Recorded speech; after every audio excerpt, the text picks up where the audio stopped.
Welcome to Sudheer edutech YouTube channel. నేను మీ సుధీర్ సార్ని.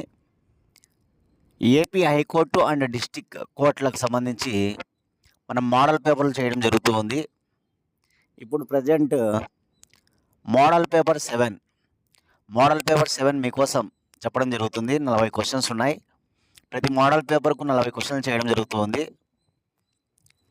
Already model paper 1, 2, 3, 4, 5, 6 చేయడం జరిగింది. ఇప్పుడు 7. ఓకేనా? చూద్దాం ఏమేమి క్వశ్చన్స్ ఉన్నాయో. ఫస్ట్ క్వశ్చన్, ఆంధ్రప్రదేశ్లోని ఈ క్రింది ఏ ఉత్పత్తులకు భౌగోళిక గుర్తింపు లభించలేదు? ఆంధ్రప్రదేశ్లోని ఈ క్రింది ఏ ఉత్పత్తులకు భౌగోళిక గుర్తింపు లభించలేదు అంటున్నాడు. జియోగ్రాఫికల్ ఇండికేషన్ అనమాట. చూద్దాం. మంగళగిరి చీరలు, కాకినాడ చీరలు, కొండపల్లి బొమ్మలు, వెంకటగిరి చీరలు, బొబ్బిలి వీణ, మచిలీపట్నం కలంకారీ అని ఇచ్చాడు. ఇక్కడ ఇచ్చిన 6 కూడా మనం చూసినట్లయితే కనుక కాకినాడ కాజాకి, మచిలీపట్నం కలంకారికి భౌగోళిక గుర్తింపు లభించలేదన్నమాట. కాబట్టి 2, 6 కాకినాడ కాజా, మచిలీపట్నం కలంకారీ వాటికి లేదు. కాబట్టి ఇక్కడ ఆప్షన్ 2 తీసుకోండి. First question option 2. Second question, Telugu రాష్ట్రాల్లో అత్యధిక సర్క్యులేషన్ కలిగినటువంటి తెలుగు దినపత్రిక ఈనాడును ఎప్పుడు ప్రారంభించారు? తెలుగు రాష్ట్రాలలో అత్యధిక సర్క్యులేషన్ కలిగినటువంటి తెలుగు దినపత్రిక ఈనాడును ఎప్పుడు ప్రారంభించారంటే 1974. 1974 గుర్తుంచుకోవాలి. 1972 మన దేశ జాతీయ జంతువుగా పులి అయింది. 1973 టైగర్ ప్రాజెక్టులు ఏర్పడ్డాయి. Tiger project. 74 ఈనాడు పత్రిక. కాబట్టి గుర్తుంచుకోండి, అత్యధిక సర్క్యులేషన్ అనమాట. ఈనాడు పత్రిక రామోజీరావు గారు ప్రారంభించారు. ఇప్పుడు ఆయన స్వర్గస్థులు కావడం జరిగింది. క్వశ్చన్ నెంబర్ 3, క్రింది వాణిలో సరికానిది ఏది? సూర్యలంక బీచ్ బాపట్ల జిల్లా, బొర్రా గుహలు అల్లూరి సీతారామరాజు జిల్లా, మహానంది నంద్యాల జిల్లా, నాగార్జునకొండ బౌద్ధ క్షేత్రం ప్రకాశం జిల్లా అంటున్నాడు. సరికానిది ఇక్కడ 4th ఆప్షన్. నాగార్జునకొండ బౌద్ధ క్షేత్రం గుంటూరులో ఉంటుంది, ప్రకాశం జిల్లా కాదు. కాబట్టి గుంటూరు ఇక్కడ మీరు కరెక్షన్ చేసుకోవాలి. సూర్యలంక బీచ్ బాపట్ల కరెక్టే, బొర్రా గుహలు అల్లూరి సీతారామరాజు జిల్లా కరెక్టే, మహానంది నంద్యాల జిల్లా కరెక్టే. క్వశ్చన్ నెంబర్ 4, ఆంధ్రప్రదేశ్లో Indian institute of oil palm research ఎక్కడ కలదు? చూడండి, ఆంధ్రప్రదేశ్లో Indian institute of oil palm research చాలా ఇంపార్టెంట్. ఆంధ్రప్రదేశ్లో Indian institute of oil palm research ఎక్కడ ఉందంటే పెదవేగి అనమాట. మనకు వ్యవసాయ పరిశోధనా కేంద్రాలు ఆంధ్రాలో మీరు చూసుకోవాలి ఖచ్చితంగా. రాజమండ్రిలో అయితే కనుక పొగాకు పరిశోధనా కేంద్రం ఉంటుంది, గుంటూరులో పొగాకు బోర్డు ఉంటుంది. ఉల్లిపాయల పరిశోధనా కేంద్రం కడప జిల్లాలో ఎర్రగుంటలో ఉంటుంది. పత్తి పరిశోధనా కేంద్రం అయితే కనుక నంద్యాలలో ఉంటుంది, పత్తి పరిశోధనా కేంద్రం. ఓకేనా? మిర్చి పరిశోధనా కేంద్రం లాంలో ఉంటుంది, లాం. ఇవన్నీ మీరు చూసుకోవాలి వ్యవసాయం పరంగా ఆంధ్రప్రదేశ్లో రీసెర్చ్ సెంటర్స్ అనమాట. క్వశ్చన్ నెంబర్ 5, ప్రజల కథే నా ఆత్మకథ అనే పుస్తకంను ఎవరు రచించారు? చూడండి, ఇటీవలనే బండారు దత్తాత్రేయ ప్రజల కథే నా ఆత్మకథ అనే పుస్తకాన్ని రచించడం జరిగింది. బండారు దత్తాత్రేయ గారు బీజేపీ పార్టీకి సంబంధించి చాలా ఫేమస్ సీనియర్ లీడర్ అనమాట. ప్రజెంట్ ఒక రాష్ట్రానికి ఆయన గవర్నర్గా పనిచేస్తున్నాడు. ఏ రాష్ట్రానికి గవర్నర్గా ఉన్నాడు బండారు దత్తాత్రేయ? కామెంట్ బాక్స్లో మీ సమాధానాన్ని తెలియజేయండి, చూద్దాం. ప్రజల కథే నా ఆత్మకథ ఇంపార్టెంట్, ఒక గవర్నర్ రాసిన పుస్తకం కాబట్టి. క్వశ్చన్ నెంబర్ 6, క్రింద ఇవ్వబడిన ట్రోఫీ కప్పులకు వాటికి సంబంధించిన క్రీడలతో జతపరచండి. చూడండి, ట్రోఫీలో ఒక పక్క ఇచ్చాడు, క్రీడలో ఒక పక్క ఇచ్చాడు. Santosh trophy, Iran cup, grand slum, Stanley cup, BWF championship. Cricket, hockey, football, badminton, tennis. ఇక్కడ మనం చూస్తే కనుక Santosh trophy football, Irani cup వచ్చేసి క్రికెట్, గ్రాండ్ స్లమ్ వచ్చేసి టెన్నిస్, స్టాన్లీ కప్ వచ్చేసి హాకీ, BWF ఛాంపియన్షిప్ వచ్చేసి బ్యాడ్మింటన్ అనమాట. కాబట్టి ఇక్కడ ఆప్షన్ 4 మీరు ఆన్సర్ చేయాలి. ఆప్షన్ 4 ఉంది ఇక్కడ. 1C, 2A, 3E, 4B, 5D. Question number 7కి వెళ్ళిపోదాం. క్రింద ఇవ్వబడిన అంతర్జాతీయ సంస్థలు అవి ఏర్పడిన సంవత్సరాలతో జతపరచండి. అంతర్జాతీయ సంస్థలు ఇచ్చాడు, సంవత్సరాలు ఇచ్చాడు. వరల్డ్ హెల్త్ ఆర్గనైజేషన్ ఇచ్చాడు, ఇంటర్నేషనల్ లేబర్ ఆర్గనైజేషన్ ILO ఇచ్చాడు, యూనిసెఫ్ ఇచ్చాడు, యునెస్కో ఇచ్చాడు. వెరీ ఇంపార్టెంట్ ఆర్గనైజేషన్స్ ఈ 4 కూడా. 1948, 1919, 1946, 1945 ఇచ్చాడు. చూద్దాం. చూడండి, వరల్డ్ హెల్త్ ఆర్గనైజేషన్ 1948 ఏప్రిల్ 7 అనమాట. ఇంటర్నేషనల్ లేబర్ ఆర్గనైజేషన్ ప్రపంచ కార్మిక సంస్థ వచ్చేసి 1919. బి ఉంది చూడండి. యూనిసెఫ్ వచ్చేసి 1946. United Nation International Children's Emergency Fund అనమాట. యూనిసెఫ్ అంటే 1946 చిన్నపిల్లలకు సంబంధించి. United Nation Educational Scientific Cultural Organisation. United Nation Educational Scientific Cultural Organisation 1945. ఇక్కడ 7th క్వశ్చన్కు సంబంధించి ఆప్షన్ 1 కరెక్ట్గా ఉంది. 1A 1948, 2B 1919, 3C 1946, 4D 1945. ఇవి సింగిల్ లైన్ పెట్టిగా ఇస్తారు కూడా, మీరు చూసుకోవాలా. నెక్స్ట్, తల్లికి వందనం పథకంకు సంబంధించి క్రింది వానలో సరికాని వాక్యం ఏది? చూడండి, తల్లికి వందనం పథకం సంబంధించి క్రింది వానలో సరికాని వాక్యం. ఆంధ్రప్రదేశ్ ప్రభుత్వం 2025 జనవరి 12వ తారీఖున తల్లికి వందనం పథకాన్ని ప్రారంభించారు. ఇది కరెక్ట్గా ఉంది. ఆంధ్రప్రదేశ్ ప్రభుత్వం 2025 జూన్ 12. గుర్తుపెట్టుకోవాలి, జూన్ 12. జూన్ అంటే 6వ నెల, 12 అంటే 6/6/12, 6/6/12 తల్లికి వందనం గుర్తుపెట్టుకోవాలి. ఓకేనా? తల్లికి వందనం పథకం. నెక్స్ట్, సెకండ్, 1వ తరగతి నుంచి 10వ తరగతి వరకు చదివే విద్యార్థులకు ప్రతి అర్హుడు అయిన విద్యార్థి తల్లుల ఖాతాలో 15,000 రూపాయలు జమ చేస్తారు. ఓకేనా? గుర్తుపెట్టుకోవాలి. 67.27 లక్షల మంది తల్లికి వందనం పథకం ద్వారా లబ్ధి చేకూరింది. దీనికోసం 8,745 కోట్ల మొత్తం లబ్ధిదారుల ఖాతాలో చేరినది. చూడండి, ఇక్కడ 1వ తరగతి నుంచి 10వ తరగతి వరకు కాదు, 1వ తరగతి నుంచి ఇంటర్ వరకు తల్లికి వందనం అనేటువంటిది 1వ తరగతి నుంచి ఇంటర్ వరకు అనమాట. 10వ తరగతి వరకు మాత్రమే కాదు. కాబట్టి ఆప్షన్ 2 రాంగ్ ఆన్సర్ ఉంది. కాబట్టి గుర్తుంచుకోండి. క్వశ్చన్ నెంబర్ 9, క్రింద ఇవ్వబడిన వాటిలో సరికానిదేది? సరికానిది అడుగుతున్నాడు. Exercise Indira Bharat and Russia, exercise Suryakiran Bharat and Myanmar, exercise Sampriti Bharat and Bangladesh, exercise Dharma Guardian Bharat and Japan అంటున్నాడు. చూడండి, ఇచ్చినటువంటి జాయింట్ మిలిటరీ ఎక్సర్సైజెస్ అనమాట ఇవి. ఇందిరా వచ్చేసి భారత్ రష్యా కరెక్ట్గానే ఉంది. సూర్యకిరణ్ భారత్ అండ్ మయన్మార్ కాదు, సూర్యకిరణ్ భారత్ అండ్ నేపాల్ చేస్తారు. కాబట్టి రాంగ్, సరికానిది అడిగాడు కాబట్టి 9th క్వశ్చన్కు 2 రాంగ్. సంప్రీతి బంగ్లాదేశ్ కరెక్టే, ధర్మా గార్డియన్ జపాన్ కరెక్టే. 9th question option 2. నెక్స్ట్, భారతదేశ తీరరేఖ రాష్ట్రాల పొడవులో ఆంధ్రప్రదేశ్ స్థానం ఎంత? ఆంధ్రప్రదేశ్ 3వ స్థానంలో ఉందన్నమాట. కొత్తగా తీరరేఖ మారింది ఇప్పుడు, గుర్తుపెట్టుకోవాలి మీరందరూ కూడా. ఫస్ట్ గుజరాత్ ఉంది, 2,340 కిలోమీటర్లు, 2,340 కిలోమీటర్ల తీరరేఖ గుజరాత్. 2 తమిళనాడు, 1,068 కిలోమీటర్లు తమిళనాడు, 1,068. 3 ఆంధ్రప్రదేశ్ ఉందన్నమాట, 1,053 కిలోమీటర్లు, 1,053 కిలోమీటర్లు అనమాట. 4 వచ్చేసి ఇక్కడ ఏది ఉందంటే కనుక మహారాష్ట్ర ఉంది, 877 కిలోమీటర్లు మహారాష్ట్ర, 877. లాస్ట్ గోవా 193 కిలోమీటర్లు, మొత్తం 11,098 కిలోమీటర్ల తీరరేఖ. 9 రాష్ట్రాలు, కొన్ని కేంద్రపాలిత ప్రాంతాలు కలిపి మొత్తం 11,098 కిలోమీటర్ల తీరరేఖ ఉంది. నెక్స్ట్, క్వశ్చన్ నెంబర్ 11, శివాజీ కాలంలో గల అష్టప్రధానులకు సంబంధించి క్రింది వాళ్ళ సరికాని జత ఏది అంటున్నాడు. అమాత్య ఆర్థిక మంత్రి, భీష్మ ప్రధానమంత్రి, సుమంత్ విదేశాంగ మంత్రి, సర్ ఐ నౌబత్ కార్యదర్శి అంటున్నాడు. చూడండి, అమాత్య ఆర్థిక మంత్రి కరెక్టే, భీష్మ ప్రధానమంత్రి కరెక్టే, సుమంత్ విదేశాంగ మంత్రి కరెక్టే, సర్ ఈ నౌబత్ కార్యదర్శి కాదు. ఇక wrong, 4th option. Next, question number 12కి వెళ్ళిపోదాం. క్రింద ఇవ్వబడిన పుస్తకాలను వాటి రచయితలతో జతపరచండి. చూడు, 2025 సంవత్సరం పుస్తకాలు, చాలా ఇంపార్టెంట్ పుస్తకాలు. క్రింద ఇవ్వబడిన పుస్తకాలను వాటి రచయితలతో జతపరచమంటున్నాడు. పుస్తకాల పేర్లు ఒకసారి చదువుతా చూడండి. India 5,000 years of history in the subcontinent. 2, the diary cricketer's wife. 3, original sin, Biden mental decline. 4, Janata ki Kahani, Meri Atam Katha. 5, PMO prime minister office through the years. అదేవిధంగా రచయితలు చూస్తే Bandaru Dattatreya, Himanshu Roy, Jake Tapper, Pooja Pujara, Audrey Truschke వీళ్ళు ఉన్నారనమాట.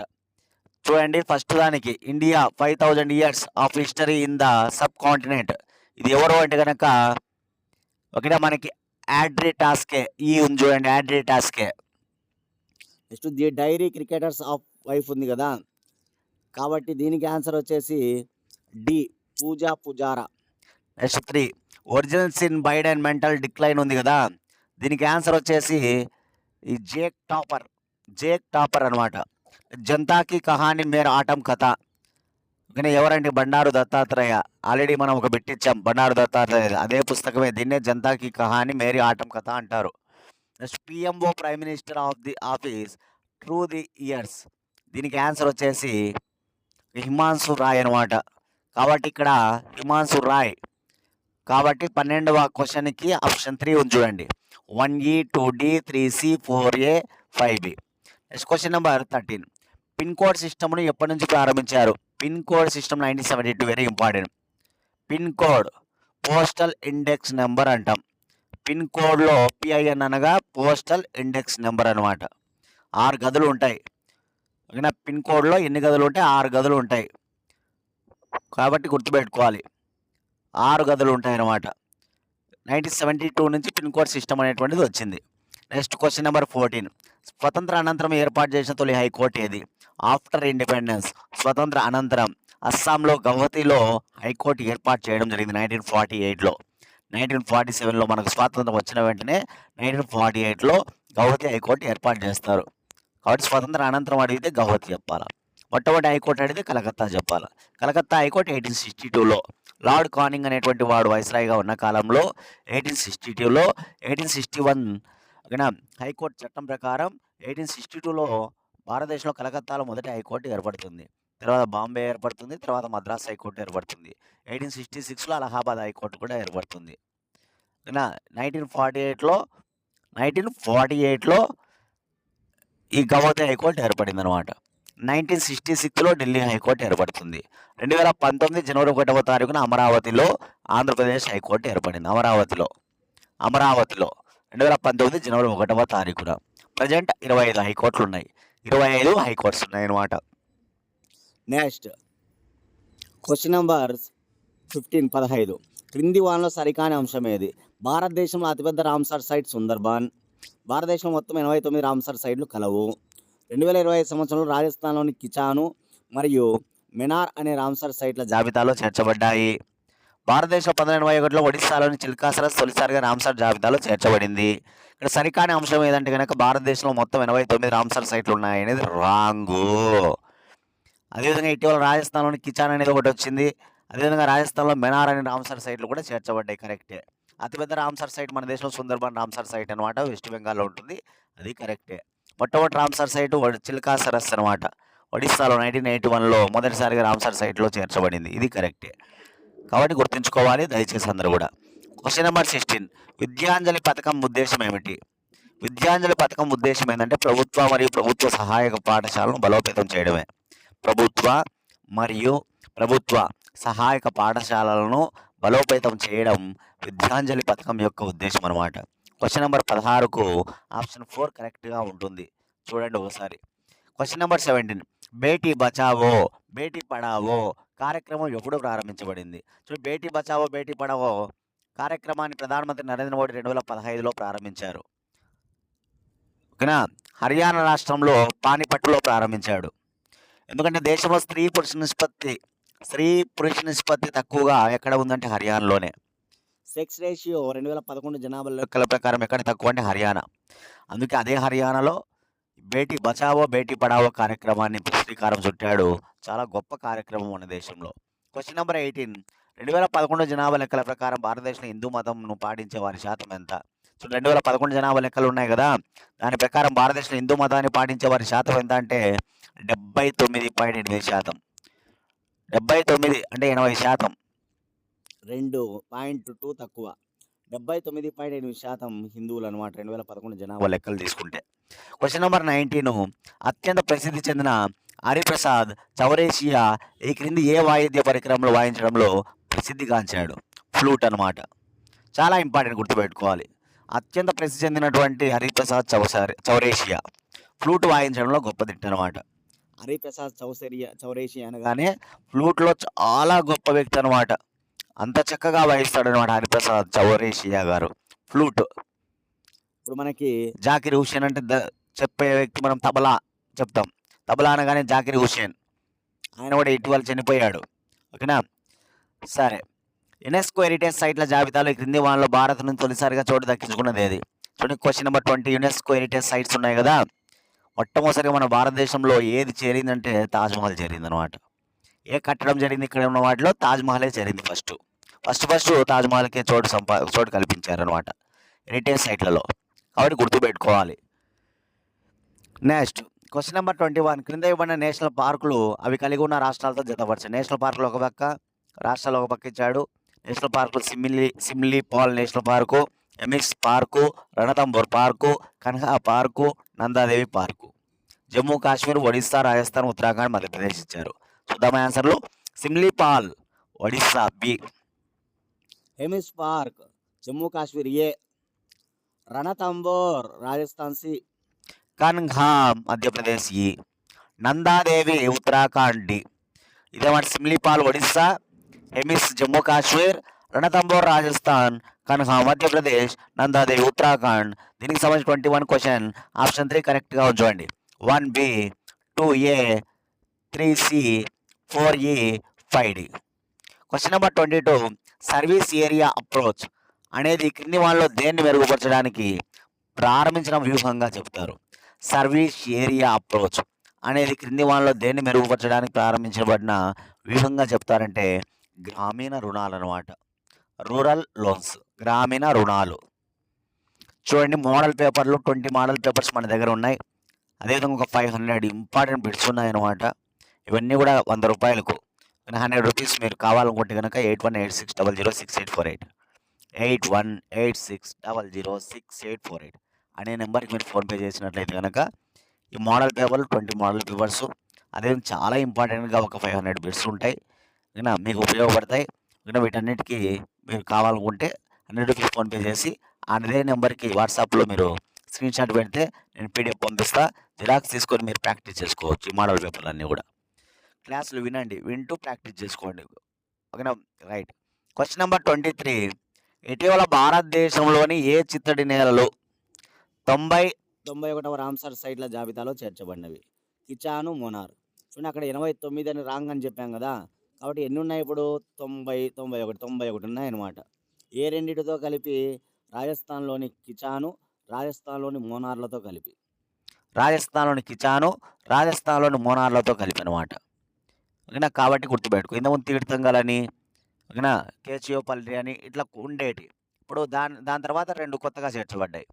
అవి రాజస్థాన్లోని కిచాన్ ఒకటి, రాజస్థాన్లో మోనార్ ఒకటి. ఎన్ని అయినాయి ఇప్పటికి? 91 అయినాయి. 89 ఉండేటి 2 కలవడం వల్ల 91 అయినాయి. 85 ఉంటే 4 చేర్చబడ్డాయి, 89 అయినాయి. మళ్ళీ 89 తర్వాత 2 చేర్చబడ్డాయి, 91 అయినాయి. కాబట్టి గుర్తుపెట్టుకోవాలి. 24 చూద్దాం. క్రింది వాణిలో ఎఫెక్టివ్ రెవెన్యూ డెఫిసిట్ యొక్క సరైన నిర్వచనం ఏది? క్రింది వాణిలో ఎఫెక్టివ్ రెవెన్యూ డెఫిసిట్ యొక్క సరైన నిర్వచనం ఏది? డైరెక్ట్ ఆన్సర్ చెప్తున్నా చూడండి. ఆప్షన్ 2 చూడండి ఒకసారి. రెవెన్యూ లోటు మరియు మూలధన ఆస్తుల సృష్టికి గ్రాంట్ల మధ్య వ్యత్యాసమే. రెవెన్యూ లోటు మరియు మూలధన ఆస్తులు ఉంటాయి కదా, దాని సృష్టికి గ్రాంట్ల మధ్య వ్యత్యాసమే ఈ ఎఫెక్టివ్ రెవెన్యూ డెఫిసిట్ అనమాట. అది సరైన నిర్వచనం. Question number 25. అన్నపూర్ణ యోజన ఏ సంవత్సరంలో అమలు చేయబడింది? అన్నపూర్ణ యోజన అనేది ఒక స్కీమ్ అనమాట. 2000లో అమలు చేయబడింది. 2000 గుర్తుపెట్టుకోవాలి. 2000 ఇయర్లో అన్నపూర్ణ యోజన. Question number 26. క్రింద ఇవ్వబడిన ఉద్యమాలు వాటి సంవత్సరాలతో జతపరచండి. చూడండి, హిస్టరీలో మనకు చాలా ఇంపార్టెంట్గా గాంధీ చేసిన ఉద్యమాలు, జాతీయ ఉద్యమాలు, నేషనల్ మూమెంట్ చూస్తే చాలా గొప్పగా చూడండి. ఆ ఉద్యమాలు ఏమేమి ఇచ్చాడు? కేదా సత్యాగ్రహం ఇచ్చాడు, చంపారన్ సత్యాగ్రహం ఇచ్చాడు, రౌలట్ సత్యాగ్రహం ఇచ్చాడు, సహాయ నిరాకరణ ఉద్యమం ఇచ్చాడు, వ్యక్తిగత సత్యాగ్రహం ఇచ్చాడు. ఇవన్నీ గాంధీ చేసిన ఉద్యమాలు అనమాట. కేదా సత్యాగ్రహం అనేటువంటిది 1918C, చంపారన్ సత్యాగ్రహం 1917B, రౌలట్ సత్యాగ్రహం 1919E, సహాయ నిరాకరణ ఉద్యమం 20 ఆగస్టు 1 ఏ వ్యక్తిగత సత్యాగ్రహం 1940 చూడండి. కేదా సత్యాగ్రహం అనేది ఎప్పుడు 1918. చంపారన్ 1917. గాంధీ తొలి సత్యాగ్రహం ఇండియాలో చంపారన్ 1917 అనమాట. దాని తర్వాతనే కేదా వస్తుంది 1918లో. ఓకే, తర్వాత రౌలత్ సత్యాగ్రహం 1919. సహాయ నిరాకరణ ఉద్యమం నాన్ కోఆపరేషన్ మూమెంట్ అనమాట 1920. వ్యక్తిగత సత్యాగ్రహం వచ్చేసి 1940. Option 1 1C 2B 3E 4A 5D. Option 1 అనమాట 26కి. 27 క్రింద ఇవ్వబడిన నదులు వాటి జన్మస్థలంతో జతపరచండి. నదులు ఇచ్చాడు: గోదావరి, కృష్ణ, పెన్నా, కావేరి, సబర్మతి. ఒక పక్క మహాబలేశ్వర్, నాసిక్, నందిదుర్గ కొండలు, బ్రహ్మగిరి కొండలు, ఆరావళి పర్వతాలు ఇచ్చాడు. చూద్దాం. గోదావరి నది మహారాష్ట్రలో నాసిక్లో జన్మిస్తుంది. ఆప్షన్ బి ఆప్షన్ కాదు, బి అనమాట. కృష్ణానది మహారాష్ట్ర మహాబలేశ్వరంలో జన్మిస్తుంది. ఏ. పెన్నా నది నందిదుర్గ కొండలు కర్ణాటకలో జన్మిస్తుంది. సి. కావేరి బ్రహ్మగిరి కొండల్లో కర్ణాటకలో జన్మిస్తుంది. కావేరి. డి. సబర్మతి ఆరావళి పర్వతాలు రాజస్థాన్లో జన్మిస్తుంది. 1B 2A 3C 4D 5E. అంటే 27కి ఆప్షన్ 3 ఉంచుండి. కరెక్ట్. 27కి ఆప్షన్ 3. 28 కింది వాళ్ళ సరికాని వాక్యం ఏది? చూద్దాం. సరికాని వాక్యం 1952 జాతీయ అటవీ విధానం ప్రకారం 33% అడవులు ఉండాలి. భారతదేశానికి అధిక ఆదాయం సతహరిత అరణ్యాల ద్వారా లభిస్తుంది. మడ అడవుల్లో సుందరి వృక్షాలు పెరుగుతాయి. ఆకురాల్చు అరణ్యాల్లో టేకు, సాలు, చందనం, ఎర్రచందనం లాంటి వృక్షాలు పెరుగుతాయి. సరికాని వాక్యం చూస్తే 1952 జాతీయ అటవీ విధానం ప్రకారం 33% అడవులు ఉండాలి. అది కరెక్టే. భారతదేశానికి అధిక ఆదాయం సతత హరిత అరణ్యాల ద్వారా లభిస్తుంది అనేది రాంగ్. భారతదేశ అధిక ఆదాయం ఆకురాల్చు అరణ్యాల ద్వారా లభిస్తుంది అనమాట. సతత హరిత అరణ్యాల ద్వారా లభించదు. ఎవర్ గ్రీన్ ఫారెస్ట్ అంటాం సతత హరిత అరణ్యాలను. వాటి ద్వారా ఆదాయం పెద్దగా రాదు. ఆకురాల్చు అరణ్యాలే ఎక్కువ ఆదాయం తెచ్చిపెడతాయి. మడ అడవుల్లో సుందరి వృక్షాలు పెరుగుతాయి. కరెక్టే. ఆకురాల్చు అరణ్యాల్లో టేకు, సాలు, చందనం, ఎర్రచందనం లాంటి వృక్షాలు పెరుగుతాయి. కాబట్టి 28 ఆప్షన్ 2 రాంగ్. 29 ఆంధ్రప్రదేశ్ రాష్ట్రంలో గల వ్యవసాయ పరిశోధనా కేంద్రాలు వాటి ప్రాంతాలతో జతపరచమంటున్నాడు. ఆల్రెడీ ఇప్పుడు నేను కొన్ని ఎక్స్ప్లెయిన్ చేసినటువంటి పత్తి, ఉల్లిపాయలు, పొగాకు, అరటి, మిర్చి. పత్తి పరిశోధనా కేంద్రం ఎక్కడ? నంద్యాల. సి. ఉల్లిపాయల పరిశోధనా కేంద్రం ఎర్రగుంట్ల. బి. పొగాకు పరిశోధనా కేంద్రం రాజమండ్రి. డి. అరటి పరిశోధనా కేంద్రం రైల్వే కోడూరు. మిర్చి పరిశోధనా కేంద్రం లాము. 29 వచ్చేసి option 4 1C 2B 3D 4A 5E. Question number 30 2011 జనాభా లెక్కల ప్రకారం ఆంధ్రప్రదేశ్ యొక్క అక్షరాస్యత రేట్ ఎంత? చూడండి, 2011 జనాభా లెక్కలను తీసుకొని హైకోర్టులో అడుగుతున్నారు బాగా క్వశ్చన్స్. కాబట్టి 2011 జనాభా లెక్కల ప్రకారం ఆంధ్రప్రదేశ్ యొక్క అక్షరాస్యత రేటు ఎంత అంటే 67.02%. 67.02%. కాబట్టి గుర్తుపెట్టుకోవాలి, 67.02. ఇప్పుడు హిందూ మతం చెప్పిన, హిందూ మతం ఎంత? 89 79.8 అని చెప్పిన. అట్లా ఇక్కడ వచ్చేసి 27.2%. అక్షరాస్యత రేట్ అనమాట. లిటరసీ గుర్తుపెట్టుకోవాలి. నెక్స్ట్, భారతదేశం అతి పురాతనమైన వస్త్ర పరిశ్రమ 31. భారతదేశం అన్నిటికంటే అత్యంత పురాతనమైన వస్త్ర పరిశ్రమ నూలు వస్త్ర పరిశ్రమ. ఎక్కువ మంది కార్మికులు పనిచేసే పరిశ్రమ నూలు వస్త్ర పరిశ్రమ. అత్యంత బాగా ఇంపార్టెంట్ అన్నమాట నూలు వస్త్ర పరిశ్రమ. 31. 1918లో ఫోర్ట్ గ్లాస్టర్ వద్ద మొట్టమొదటి నూలు వస్త్ర పరిశ్రమ ఏర్పాటు చేస్తారన్నమాట. సరే, క్వశ్చన్ నెంబర్ 32 2025 సంవత్సరానికి సంబంధించి అవార్డులు వాటి గ్రహీతలతో జతపరచండి. కొన్ని అవార్డులు: అబెల్ ప్రైజ్ 2025 ఇచ్చాడు, రామన్ మెగసెసే 2024 ఇచ్చాడు, ప్రిట్జికర్ ప్రైజ్ 2025 ఇచ్చాడు, వరల్డ్ ఫుడ్ ప్రైజ్ 2025 ఇచ్చాడు, గ్లోబల్ టీచర్ ప్రైజ్ 2025 ఇచ్చాడు. ఒక పక్క మరియంగెల హంగ్రియాన్ ఇచ్చాడు, ఫర్వీజా ఫరాన్ ఇచ్చాడు, మసాకి కసికర్ని ఇచ్చాడు, మసాకి కసివర. డి. లివ్ జైకున్ ఇచ్చాడు. ఈ మన్సూర్ ఆల్ మన్సూర్ ఇచ్చాడు. చూద్దామా ఆన్సర్లు. సరే, అబెల్ ప్రైజ్ వచ్చేసి మసాకి కసివరకి ఇచ్చారు. సి.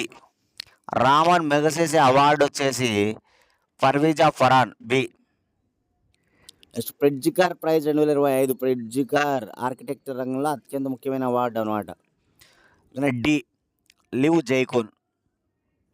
వరల్డ్ ఫుడ్ ప్రైజ్ వచ్చేసి మరియం గెలా హంగ్రియా, చాలా important world food prize. Global teacher prize 2025 వచ్చేసి Mansour Al Mansour. 32 option 2 correct answer. Next, క్రింద ఇవ్వబడిన క్రికెట్ క్రీడాకారులను పరిశీలించండి. Virat Kohli, Hashim Amla, Buttler, Kusal Perera, MS Dhoni, Matthew Hayden, Daniel Vettori, Mohammad Rizwan పేర్లు ఇచ్చారు. పైన ఇవ్వబడిన వారిలో అత్యంత ప్రతిష్టాత్మకమైన ఐసీసీ హాల్ ఆఫ్ ఫేమ్ 2025లో చోటు సంపాదించిన వారు ఎవరు అంటున్నాడు. ఎవరు అంటే కనుక ఇక్కడ అసీమ్ ఆమ్లా ఉన్నాడు, ఎంఎస్ ధోని ఉన్నారు, మాథ్యూ హెడెన్ ఉన్నారు, డేనియల్ వెటోరీ ఉన్నారు. 2 Hashim Amla, 5 MS Dhoni, 6 Matthew Hayden, 7 Daniel Vettori. 33కు సంబంధించి ఎవరున్నారు ఇక్కడ ఐసీసీ హాల్ ఆఫ్ ఫేమ్ 2025లో చోటు సంపాదించిన వాళ్ళంటే ఆప్షన్ 2, 33 ఆప్షన్ 2 కరెక్ట్ ఆన్సర్. 2, 5, 6, 7. 34, క్రింద ఏ దేశంలో చిక్కుకున్న భారతీయులను స్వదేశానికి రప్పించేందుకు భారత్ ఆపరేషన్ సింధూర్ పేరుతో ఆపరేషన్ను ప్రారంభించినది అంటే ఇరాన్ దేశంలో. చూడండి, ఇరాన్ దేశంలో చిక్కుకున్నటువంటి భారతీయులు యుద్ధం జరుగుతుంది కదా, కాబట్టి అక్కడి నుంచి ఇక్కడికి తీసుకురావడానికి ఒక ఆపరేషన్ చేయించారు. ఆపరేషన్ సింధు గుర్తుపెట్టుకోవాలి. ఆపరేషన్ సింధు వార్తల్లో ఉంది. సింధూర్ కాదు, సింధూర్ వేరు. ఆపరేషన్ సింధూర్ అంటే కనుక పహల్గామ్ దాడిలో ఉగ్రవాదులు మనకు అటాక్ చేశారు కదా, వారిని ఏరివేయడానికి చేసింది operation Sindoor. Operation Sindhu. Question number 35, మే 2025లో WHO ఇండస్ట్రియల్ ట్రాన్స్ ఫ్యాట్స్ను నిర్మూలించినందుకు ధృవీకరణ పొందిన 4 దేశాలు ఏవి? చూడండి, మే 2025లో WHO ఇండస్ట్రియల్ ట్రాన్స్ ఫ్యాట్స్ను నిర్మూలించినందుకు ధృవీకరణ పొందిన 4 దేశాలు ఏవంటే 1 Norway, 2 Singapore, Oman, Austria. 35-2 Norway, Singapore, Oman, Austria. Norway, Singapore, Oman, Austria అనమాట. Question number 36, global gender gap report 2025 ప్రకారం టాప్లో నిలిచిన వరుస దేశాలు ఏవి? గ్లోబల్ జెండర్ గ్యాప్ రిపోర్ట్ 2025 ప్రకారం టాప్లో నిలిచిన వరుస 4 దేశాలు ఏవంటే కనుక 36-4 Iceland, Finland, Norway, England. Iceland, Finland, Norway, England. 36-4 చూడండి, టాప్ 4 కంట్రీస్ అనమాట. Iceland, Finland, Norway, England. Global gender gap అన్నమాట. చాలా చాలా ఇంపార్టెంట్ రిపోర్టు. 37, ఇటీవల భారత ప్రధానమంత్రి నరేంద్ర మోడీని ఈ క్రింది ఏ దేశం తమ దేశ అత్యున్నత పురస్కారమైన grand cross of the order of the Makarios III గౌరవించింది. Grand cross of the order of the Makarios III, Cyprus అనమాట. చూడండి, ఏ దేశానికి వెళ్ళిన నరేంద్ర మోడీకి ఒక పురస్కారాన్ని ఇస్తూనే ఉన్నారు, మనం చూస్తూనే ఉన్నాం. చాలా పురస్కారాలు ఉన్నాయి, అందులో ఒకటి grand cross of the order of the Makarios III. ఎవరిచ్చారు? సైప్రస్ గవర్నమెంట్ ఇచ్చింది. 37 గుర్తుపెట్టుకోవాలి. 38, ఏ రాష్ట్ర అసెంబ్లీ దేశంలో ఓటింగ్ రోజు అన్ని కేంద్రాల్లో ఎన్నికల ప్రక్రియను వెబ్ కాస్టింగ్ చేసే ప్రక్రియను ప్రారంభించనున్నట్లు ఎన్నికల సంఘం తెలిపింది? చూడండి, రానున్నటువంటి ఎలక్షన్లు బీహార్ రాష్ట్ర అసెంబ్లీ ఎన్నికలు అన్నమాట. బీహార్ రాష్ట్ర అసెంబ్లీ ఏకంగా ఇటీవల ఎన్నికల సందర్భంగా మహిళలకు 35% రిజర్వేషన్ కూడా కల్పించారు వాళ్ళు. అనౌన్స్మెంట్ కూడా జరిగిందనమాట. కాబట్టి ఇక్కడ బీహార్ రాష్ట్రమే ఆన్సర్ ఇక్కడ. Question number 39, Lokpal of India యొక్క కొత్త నినాదం ఏంటి? Lokpal empower citizens, expose corruption. Empower citizens, expose corruption. Empower citizens, expose corruption Lokpal యొక్క కొత్త నినాదం. 39, 1 ఆన్సర్. 40, 2025 మే నెలలో భారత సైన్యం తరపున టెరిటోరియల్ ఆర్మీలో లెఫ్టినెంట్ కల్నల్ గౌరవ పదవి పొందిన వ్యక్తి ఎవరు? చూడండి, 2025 మే నెలలో భారత సైన్యం తరపున టెరిటోరియల్ ఆర్మీలో లెఫ్టినెంట్ కల్నల్ గౌరవ పదవి పొందినటువంటి player Neeraj Chopra. Javelin throw అనగానే మనకి ఇప్పుడు గుర్తొచ్చే ఏకైక వ్యక్తి మన ఇండియాకు సంబంధించి మెయిన్గా నీరజ్ చోప్రా. మనకి ఎన్నో గోల్డ్ మెడల్స్ కూడా తెస్తున్నాడు పలు గేమ్స్ ఆడుతూ. కాబట్టి నీరజ్ చోప్రా చాలా ఇంపార్టెన్స్, ఓకేనా? కాబట్టి గుర్తుపెట్టుకోవాలి. ఇవన్నమాట ఇవాల్టి మోడల్ పేపర్ 7. కాబట్టి అందరూ కూడా క్లాస్ ఫాలో అయిన వాళ్ళు ముందుగా లైక్ చేయండి ప్రతి ఒక్కరు ప్లీజ్. మీరు ఎవరైనా సబ్స్క్రైబ్ చేసుకోకపోతే సబ్స్క్రైబ్ చేసుకోండి. చూడండి, మీరు ప్రిపేర్ అవ్వడమే కాదు, మీ ఇంట్లో కుటుంబంలో ఉన్న వారిని కూడా చిన్న వయసు ఉన్న వారిని అంటే డిగ్రీ కంప్లీట్ అయ్యి ఉంటుంది. వాళ్ళకి ఏం చేయాలి అనేది అర్థం కాని పరిస్థితిలో ఉంటారు. ఒక ప్రైవేట్ జాబ్‌కి పోవాలనా? గవర్నమెంట్ జాబ్‌కి పోవాలనా? అనేది. ఓకేనా? ఫస్ట్ మనం ఏం చేయాలంటే గవర్నమెంట్ జాబ్స్‌కే ఫోకస్ చేయమని చెప్పండి. 1 ఇయర్, 2 ఇయర్స్, 3 ఇయర్స్ మినిమమ్ అంటే చిన్న ఏజ్ కదా! డిగ్రీ అయిపోయిన తర్వాత ఒక 2, 3 ఏళ్ళు కష్టపడి చదవమని చెప్పండి. ఎందుకంటే ప్రతి ఇయర్ ఎవ్రీ ఇయర్ క్యాలెండర్‌లు వస్తూ ఉన్నాయి. సెంట్రల్ గవర్నమెంట్ జాబ్స్ సంబంధించి ఎస్ఎస్‌సి, రైల్వేసు ఓకేనా? ఎస్ఎస్‌సి, రైల్వేస్ కూడా. అదేవిధంగా చాలా రకాల పోస్టులు ఎస్ఎస్‌సిలో. ఇట్లా మనకు వదులుతూ ఉంటారు. స్టేట్ గవర్నమెంట్‌కి సంబంధించి ఇయర్ క్యాలెండర్స్ డీఎస్‌సి ప్రిపేర్ అవుతూ ఉంటారు. High court, endowment, forest department, constable, SI, group 2 ఓకేనా? గ్రూప్ 1 ఇట్లా ఏదో ఒకటి ఒకసారి కోచింగ్ చక్కగా వెళ్ళి, బాగా కోచింగ్ తీసుకొని, అవి నీట్‌గా చదివి పెట్టుకొని, దాన్ని ప్రాక్టీస్ చేసుకుంటూ ఓకేనా? బాగా చేస్తూ ఉండాలి. కాకపోతే మీరు వాళ్ళకి కొద్దిగా మోటివేట్ చేయాలి. కాబట్టి దయచేసి ప్రతి ఒక్కరు గూడా మీ చుట్టుపక్కల ఉన్న వాళ్ళు ఖాళీగా ఉండకుండా వాళ్ళని చదివేటట్టుగా ఏదో ఒకటి మీరు వాళ్ళని మోటివేట్ చేయండి. అలా ఒక లేడీస్‌కి ముఖ్యంగా రిజర్వేషన్స్ ఉన్నాయి బాగా. ఈ గవర్నమెంట్‌కి సంబంధించి 33% రిజర్వేషన్స్ ఉన్నాయి. కాబట్టి మహిళలకు మంచి ఓకేనా అవకాశం అనమాట. కాబట్టి ఓకేనా చెప్పి చూడండి. వాళ్ళని కూడా జాయిన్ చేపిచ్చండి మీరు కోచింగ్ సెంటర్‌లు మీకు అందుబాటులో ఉన్న వాటిలో అంతా కూడా. ఓకేనా? ఇదనమాట. అదేవిధంగా చెప్పినా కదా 20 model papers, 500 bits current affairs ఉన్నాయి. ఏపీ హైకోర్టుకు ప్రిపేర్ అయ్యేవాళ్ళు, డిస్ట్రిక్ట్ కోర్టులకు ప్రిపేర్ అయ్యేవాళ్ళు మోడల్ పేపర్లు తీసుకోండి. క్లాస్ వినండి. తర్వాత వెంటనే ప్రాక్టీస్ చేసుకోండి. ఓకేనా? రైట్. ₹100 ఫోన్‌పే చేసేయండి. నేను మీకు పీడిఎఫ్ పంపిస్తా. PhonePe number 8186006848. నెక్స్ట్ క్లాస్‌లో నెక్స్ట్ మోడల్ పేపర్‌తో మళ్ళీ కలుసుకుందాం ఫ్రెండ్స్. థాంక్స్.